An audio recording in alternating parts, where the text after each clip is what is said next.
Esta veciña da Caeira sufriu hai uns días un roubo con violencia nas inmediacións da súa vivenda. Todo ocorreu o pasado día 22 arredor das 10 da noite, nesta rúa. Elisa dispoñíase a entrar no seu vehículo cando un home agarrouna polas costas, empusouna contra o chan e rouboulle o bolso. Pediume se tiña lume, díxenlle que non. E cando vou a entrar no vehículo, agárrame por detrás, suxetándome moi forte, e amenázame con un desparafuxador ou un punzón de grandes dimensións pedíndome a carteira. Eu do susto revolvínme, pero claro, eu estaba xa entrando no coche, só tiña unha perna no chan, entón a miña estabilidade era mala. O que fixo foi agarrarme con moita forza, empurroume ao chan e colleu o bolso que eu tiña no asiento do copiloto do meu coche e saiu fuxindo con todo. Eu quedei tirada e xa notei que non me podía mover.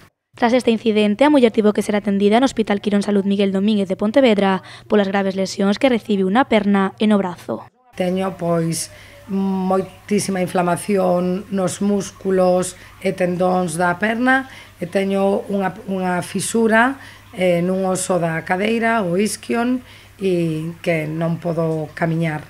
Estou en reposo total e para moverme preciso de muletas. A vítima incide en que esta é unha zona segura, pero o certo é que o aumento dos toxicómanos nos últimos anos obrigou os veciños a extremar as medidas de seguridade. De feito, na Caeira e en Porto Santo rexistraronse últimamente numerosos altercados. Temos a proximidade de unha zona, pois, de un sitio onde venden drogas, entón, pero a verdade nesta zona é unha zona moi tranquila.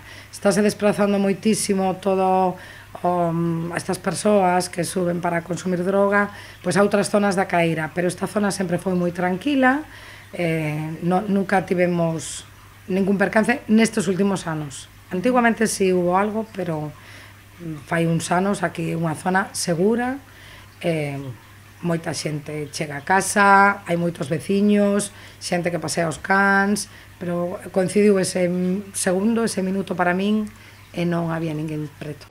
A Garda Civil tivo coñecemento do acontecido e trata agora de localizar ao ladrón, pero ante este incidente os veciños volveron a denunciar a falta de policía local na zona, en especial pola noite.